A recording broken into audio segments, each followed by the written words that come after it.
breaking news, Baltimore Ravens new head coach is Jessie Minter. Was the DC for the Chargers the last 2 years under Jim Harbaugh. Also was with Jim Harbaugh at Michigan as the DC there for 2 years. But he worked under John Harbaugh for 4 years as a defensive assistant and defensive backs coach from 2017 to 2020. And now he's taking John Harbaugh's job, which, look, I mean, I'm sure he's very close with Jim and John, obviously working under Jim. So, look, Baltimore needed to move forward. We pondered whether or not they were going to go offensive-minded head coach, somebody to link directly to Lamar Jackson and try to get the most out of this offense. Well, they're not. They're going young, defensive-minded head coach, which Kevin said, like that's now starting to be a trend here this offseason and this hiring cycle, because you get Jeff Hafley, first-time head coach, defense coordinator from the Packers, first-time head coach in the NFL. He was a coach at Boston College, but he gets hired by the Dolphins.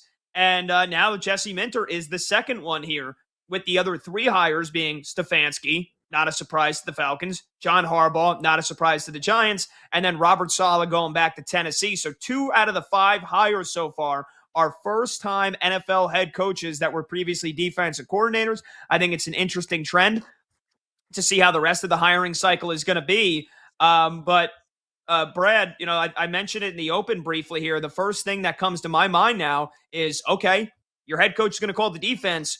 Who's going to be the offense coordinator? Because Todd Monken's not coming back. He's likely to follow John Harbaugh to the Giants.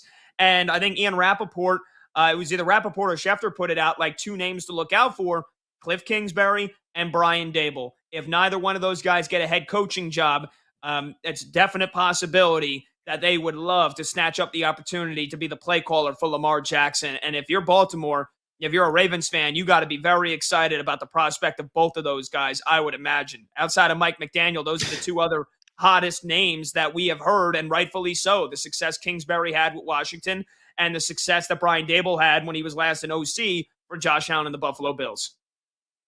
Yeah, totally agree. I think they would be home run hires as offensive coordinator to pair with Jessie Minter, who indeed is a guy with a sound defensive mind. I mean, the LA Chargers were outstanding in a myriad categories this season, as outlined at the top of the show, top 10 pretty much across the board, no matter whether we're looking at performance, defending the run, or the pass. And Baltimore wants to get back to what they historically have done best. And, with Ray Lewis in those years and some of T. Sizzle, the outstanding defensive players they have had time and time again, and that's wrapping guys up.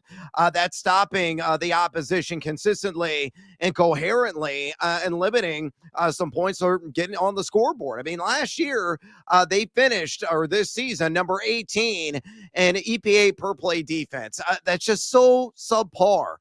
So just not Baltimore.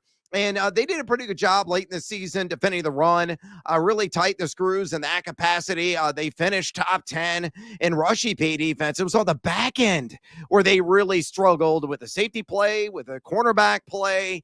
They were often lit up, and, they have some fine players there. When Kyle Hamilton is healthy, he's one of the elites in terms of the head hunting and just, ball hawking as well. But they want to get back to probably being a perennial top 5 overall defense. And then you bring in maybe Kingsbury, you bring in a Dable. One of those 2 guys can really make that offense hum. And you got kind of a windowless close-up opportunity. And Lamar Jackson's getting a little bit older. He's not running as much at this point in his career, evidenced by the numbers and the downturn we saw in the rush yards. Some of that's to blame with the soft tissue issues and the hamstring strain that he had. But Derrick Henry's on the wrong side of 30. And he got an outstanding WR1 that's emerged in Zay Flowers. Mark Andrews is, going to be on the other side of 30 as well. The opportunity is now for the Ravens. And if Minter can get back, push the right buttons to get this defense, to reascend and into the top 10 overall, and whatever the offensive, coordinator hire is, if that person also pushes the right buttons, man, Baltimore is going to be back, and they're going to storm back with a vengeance. Yeah, and I think it's interesting to see the shift that the Ravens defense is going to undertake now, because under Zach Orr the last couple of years, they used a mix of zone and man. But, again, they had too many breakdowns in the secondary. You look at the Chargers defense here over the last 2 seasons under Jessie Minter, it's more zone than just about anybody else in the NFL. And the way that they disguise their coverages, disguise their blitzes, and, keep everything in front, the ultimate, I wouldn't even say bend but don't break because they don't give up a ton of yards either. It's going to be interesting to see that shift now as Jessie Minter brings that defense to Baltimore. I can't wait to see the role that Kyle Hamilton has in it if they keep him as that Swiss Army knife. But I'm expecting this secondary to have a lot less blown coverages and a lot less blown leads, which was the biggest issue under John Harbaugh. With the offensive coordinator position, I think it would be, to me, I still think Brian Dable's going to get the Bills head coaching job. I never thought Kingsbury was going to get a head coaching job this cycle. So when I initially thought about it, I was thinking McDaniel was going to be the Bucs. I was wrong on that. He's the Chargers OC. I thought Kingsbury was going to be the Eagles. Now I'm starting to think if he gets to pick between the Eagles and the Ravens, why the hell wouldn't you choose?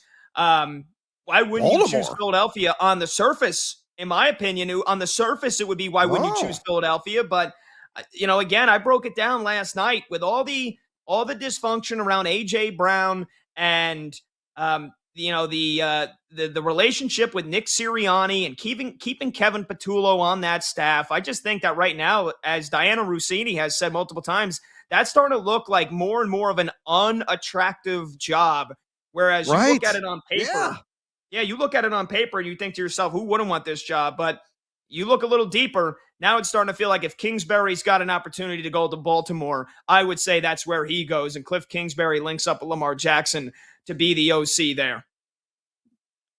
Yeah, I totally agree. I mean, Nick Sirianni is just a hothead, right? I mean, look at him and his demonstrative ways there on camera. Do you want to go work for that guy? I don't. I'd rather go and work with Jessie Minter, right? And you have a lead quarterback play at either location. You got Jalen Hurts, a proven winner with the Philadelphia Eagles, but you got Lamar Jackson, a former MVP, a guy that's still at his physical prime and is going to heal up in this offseason. And we'll see about AJ Brown. I think his last down has been played with Philadelphia. So, Devontae Smith maybe could be a borderline WR1, but we do know that Zay Flowers is that WR1. I think the Baltimore gig, in my estimation, far more attractive compared to the city of brotherly shove. So if you're deciding between the two, give me Lamar Jackson and the Baltimore Ravens, the Battle of the Birds over Philadelphia all day long. And let's be real. I mean, Kingsbury may be able to keep his home because, he was in the Beltway with Washington right down the road this season. So he's a guy that's like, hey, this is an easy transition for me geographically. And with the personnel that are going to be around him, I think it has far more upside than what Philadelphia brings to the table. And I think Eagles fans right now are throwing batteries at me. Yeah, well, either way, for Jessie Minter, this is going to be a tough challenge here. A lot of high expectations. We saw Liam Cohen crush it out of the park, first-year head coach of the Jags. We saw Ben Johnson crush it out of the park with the Chicago Bears. A lot of pressure now for a lot of first-time head coaches that have had immediate success. That pressure is now on Jessie Minter.